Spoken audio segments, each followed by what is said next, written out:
10ാം class Christmas പരീക്ഷാ ചോദ്യപേപ്പർ ചോർച്ചയിൽ വിശദമായ അന്വേഷണത്തിന് ക്രൈംബ്രാഞ്ച്. റിമാൻഡിലായ പ്യൂണിനെ കസ്റ്റഡിയിൽ വാങ്ങി ചോദ്യം ചെയ്യും. കൂടുതൽ പരീക്ഷകളുടെ ചോദ്യപേപ്പർ ചോർത്തിയോ എന്ന സംശയമുണ്ട്. കേസിൽ പ്രധാന പ്രതിയും MS സൊല്യൂഷൻസ് ഉടമയുമായ ഷുഹൈബിന്റെ മുൻകൂർ ജാമ്യാപേക്ഷയിൽ ഇന്ന് വിധി പറയും. അതേസമയം ചോദ്യപേപ്പർ ചോർച്ചയിൽ നടപടി കടുപ്പിക്കാനാണ് വിദ്യാഭ്യാസ വകുപ്പിന്റെ തീരുമാനം. കൂടുതൽ പേർക്ക് പങ്കുണ്ടോ എന്ന് പരിശോധിക്കാൻ നിർദ്ദേശിച്ചു. സിനോജ് തോമസും സുനിഷ അയ്യലൂരും നമുക്കൊപ്പം ചേരുകയാണ്.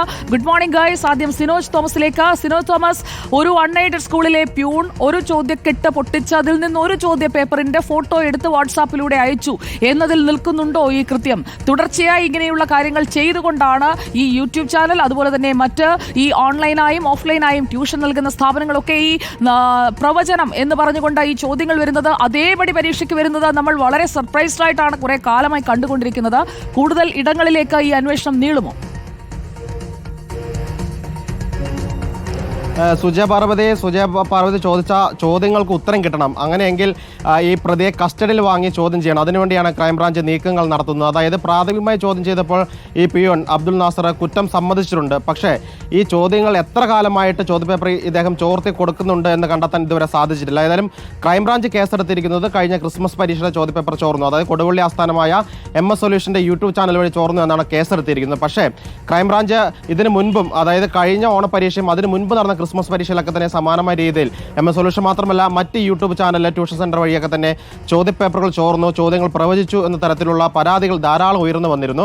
അങ്ങനെ ഏതെങ്കിലും തരത്തിൽ കുറച്ച് നാളായിട്ട്, അതായത് ഇദ്ദേഹം ഈ അബ്ദുൽ നാസർ 2017 മുതൽ ഈ സ്കൂളിൽ, മേൽമുറിയിലെ സ്കൂളിൽ ജോലി ചെയ്തതാണ്. അങ്ങനെയെങ്കിൽ അന്ന് മുതലേ തുടങ്ങിയ പരാതി ഈ പരിപാടിയാണോ അല്ലെങ്കിൽ ഈ അടുത്ത കാലത്ത് തുടങ്ങിയ പരിപാടിയാണോ എന്ന് അന്വേഷിക്കേണ്ടതുണ്ട്. അതോടൊപ്പം തന്നെ ഇതിന് എന്ത് പ്രതിഫലം ഈ നാസറിന് ലഭിച്ചു എന്നാണ് ക്രൈംബ്രാഞ്ച് അന്വേഷിക്കുന്നത്. പ്രാഥമികമായി ചോദ്യം ചെയ്തപ്പോൾ അദ്ദേഹം ഒന്നും സമ്മതിച്ചിട്ടില്ല. ഫഹദ് എന്ന് പറയുന്ന MS സൊല്യൂഷൻ അധ്യാപകന് വാട്സപ്പ് വഴി അയച്ചു നൽകിയെന്ന് മാത്രമാണ് പറയുന്നത്. അതുകൊണ്ട് അക്കൗണ്ട് ഉൾപ്പെടെയുള്ള രേഖകൾ ക്രൈംബ്രാഞ്ച് അന്വേഷിക്കുന്നുണ്ട്. ഏതെങ്കിലും തരത്തിൽ പ്രതിഫലം ലഭിച്ചിട്ടായിരിക്കുമല്ലോ ഈ ചോദ്യപേപ്പറുകൾ ചോർത്തി കൊടുക്കുക. അതുകൊണ്ട് എന്ത് പ്രതിഫലം ലഭിച്ചു എന്നുകൂടി ക്രൈംബ്രാഞ്ച് അന്വേഷിക്കുന്നുണ്ട്. അതുപോലെ മറ്റേതെങ്കിലും ട്യൂഷൻ സെന്ററിലേക്ക് ഈ ചോദ്യപേപ്പറുകൾ ചോർത്തി നൽകിയോ എന്ന് അന്വേഷിക്കുന്നുണ്ട്.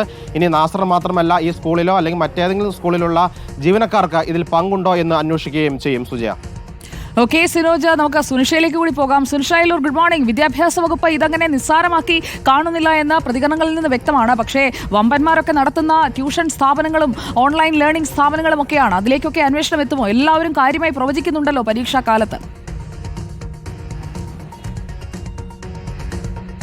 സുജയ, അത് തന്നെയാണ് ചോദ്യമായി നിൽക്കുകയും ചെയ്തത്. അതായത് MS സൊല്യൂഷനിലേക്ക് മാത്രം ഈ അന്വേഷണം ഒതുങ്ങുമോ എന്നതായിരുന്നു പ്രധാനപ്പെട്ട കാര്യം. പലപ്പോഴും ഈ കമൻറ്റുകളായി വരുന്നത് പോലും വലിയ സ്രാവുകൾ നിൽക്കുമ്പോൾ ഈ പരൽമീൻ മാത്രമാണോ കുടുങ്ങുന്നത് എന്നതടക്കമുള്ള ചോദ്യങ്ങൾ ഉയർന്നിരുന്നു. അതുകൊണ്ട് തന്നെ MS സൊല്യൂഷനെ പോലെ മറ്റ് ഇതേ രീതിയിലുള്ള ട്യൂഷൻ സ്ഥാപനങ്ങളും ഇത്തരത്തിൽ പങ്കാളികളായിട്ടുണ്ടോ എന്ന് പരിശോധിക്കുക എന്നത് തന്നെയാണ് വിദ്യാഭ്യാസ വകുപ്പിനെ സംബന്ധിച്ചിടത്തോളം ഏറ്റവും പ്രധാനപ്പെട്ടത്. നമ്മളിപ്പോൾ യൂട്യൂബിലെ ക്ലാസ് കേൾക്കുമ്പോൾ മാത്രമാണ് ഇത്തരത്തിലുള്ള പ്രവചനമൊക്കെ പുറത്തേക്ക് വരുന്നത് പോലും. ഇങ്ങനെയല്ലാതെ തന്നെ ഇതുപോലെ ക്ലാസ് കൊടുക്കുന്ന ഒരുപാട് ട്യൂഷൻ സെൻ്ററുകളുണ്ട്. ഈ ട്യൂഷൻ സെൻ്ററുകളൊക്കെ തന്നെയും ഇത്തരത്തിൽ പ്രവചനമായോ അല്ലെങ്കിൽ ഇവർക്ക് മോഡൽ ക്വസ്റ്റ്യൻ പേപ്പറായോ നൽകുന്നത് ഇതേ ചോദ്യമാണോ എന്ന സംശയം കൂടി നിഴലിക്കുന്നു എന്നതാണ് പ്രധാനപ്പെട്ട കാര്യം. അതുകൊണ്ട് തന്നെ ഇതിലൊരു കൃത്യമായ ഉത്തരം തേടുകയാണ് വിദ്യാഭ്യാസ വകുപ്പ്. നിലവിൽ ഈ ഉറവിടം കണ്ടെത്തിയൊരു പശ്ചാത്തലത്തിൽ അതിനനുസരിച്ചുള്ള അന്വേഷണം നടക്കട്ടെ എന്നതാണ് വിദ്യാഭ്യാസ വകുപ്പിനോട് നമ്മൾ ചോദിച്ചപ്പോഴും പറയുന്നത്. ഇതൊരു അൺഎയ്ഡഡ് സ്ഥാപനത്തിലെ പ്യൂണിനെയാണ് നിലവിൽ ഇത് നൽകിയതായി പറഞ്ഞിരിക്കുന്നത്. അതുകൊണ്ട് വിദ്യാഭ്യാസ വകുപ്പിന് നേരിട്ട് ഈ അൺഎയ്ഡഡ് സ്ഥാപനത്തിനെതിരെ നടപടിയെടുക്കാനോ അല്ലെങ്കിൽ ഈ അധ്യാപകനെതിരെ നടപടിയെടുക്കാനോ കഴിയില്ല എന്നതാണ്. പകരം ഈ അൺഎയ്ഡഡ് സ്കൂളുകൾക്ക് കൃത്യമായ നിർദ്ദേശം നൽകാനാണ് വിദ്യാഭ്യാസ വകുപ്പ് ആലോചിക്കുന്നത്. അതായത് ഏത് രീതിയിൽ ഇങ്ങനെ ഇത്തരത്തിൽ പ്രവർത്തിക്കുന്ന ആളുകൾക്കെതിരെ അല്ലെങ്കിൽ ട്യൂഷൻ സെൻ്ററുകളുമായി ഇത്തരത്തിൽ സന്ധി ചേരുന്ന ആളുകൾക്കെതിരെ ഏത് രീതിയിലുള്ള നടപടി എടുക്കാമെന്ന് അൺഎയ്ഡഡ് സ്ഥാപനങ്ങളോട് നിർദ്ദേശം നൽകാനാണ് വിദ്യാഭ്യാസ വകുപ്പ് ആലോചിക്കുന്നത്.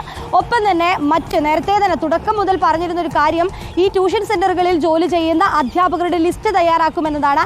അതിനനുസരിച്ച് തന്നെ AEOമാരോട് ഓരോ ജില്ലകളിലും ലിസ്റ്റ് തയ്യാറാക്കാനായി പറയുകയും ചെയ്യുന്നു. ഇത് പൂർത്തിയായിക്കൊണ്ടിരിക്കുന്നു എന്നുള്ളതാണ് വിദ്യാഭ്യാസ വകുപ്പിൽ നിന്ന് നമുക്ക് ലഭിക്കുന്ന വിവരം. അങ്ങനെയെങ്കിൽ ഈ അധ്യയന വർഷത്തോടു കൂടി തന്നെ ഇവരുടെ ലിസ്റ്റ് തയ്യാറാക്കിക്കൊണ്ട് അടുത്ത അധ്യയന വർഷം ഇതിൽ നടപടിയെടുക്കുക എന്നത് തന്നെയാണ് വിദ്യാഭ്യാസ വകുപ്പ് ആലോചിക്കുകയും ചെയ്യുന്നത്.